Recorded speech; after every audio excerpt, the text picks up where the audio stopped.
என்னது ஏப்ரல் 5 நடக்க போற ஐபிஎல் மேட்ச்ல தோனி ரிட்டையர்மெண்ட் அனௌன்ஸ் பண்ண போறாரா?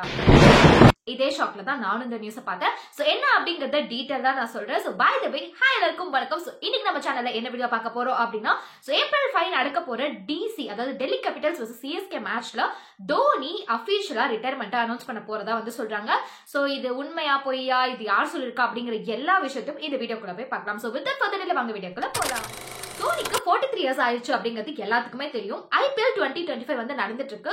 இப்ப வரைக்கும் சிஎஸ்கே 3 மேட்சஸ் வந்து விளையாண்டுருக்காங்க. அதுல 1ல மட்டும் தான் வந்து வின் பண்ணிருக்காங்க.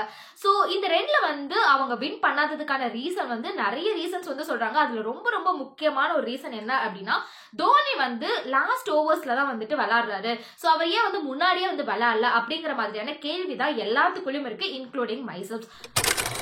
பிகாஸ் சிஎஸ்கேவோட மிகப்பெரிய பலமே வந்து தோனி தான். சோ இன்ஃபேக்ட் வந்து சிஎஸ்கே ஃபேன்ஸ் எல்லாமே தோனியை பாக்குறதுக்காக தான் வந்துட்டு அவ்வளவு தூரம் வந்து செலவு பண்ணி போய் மேட்ச் பாக்குறாங்க.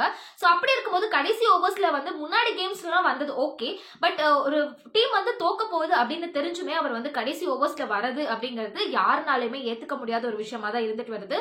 சோ இதுக்கு சிஎஸ்கேவோட கோச் ஆன பிளமிங் என்ன சொல்லிருக்காரு அப்படின்னா, ஏஜ் ஆயிட்டே இருக்கனால தோனிக்கு வந்து கால்ல அந்த அளவுக்கு வலிமை இல்ல. சோ கிட்டத்தட்ட ஒரு 10 ஓவர்ஸ் வரைக்கும் அவரால் பேட்டிங் பண்ண முடியாது.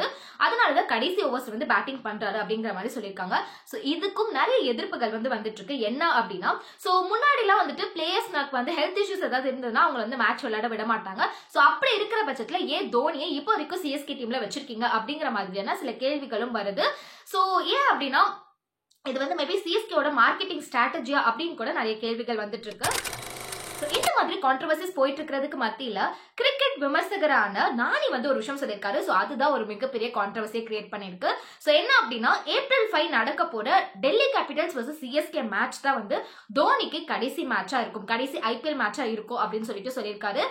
சோ இது எந்த அளவுக்கு உண்மை அப்படிங்கிறது வந்து தெரியல. பிகாஸ் அபிஷியலா வந்துட்டு இது தோனி சைட்ல இருந்து எந்த விதமான இன்ஃபர்மேஷன்ஸும் வரல. மேபி இது இருக்கலாம், இல்ல இல்லாமையும் இருக்கலாம்.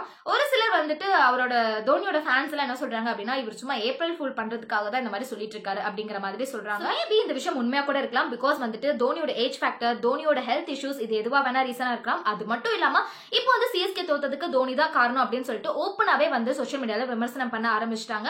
சோ இதெல்லாம் தாண்டி தோனி வந்து விளையாடணும் அப்படிங்கறத எல்லாத்தோட பிரேயர்ஸாவும் இருக்கு.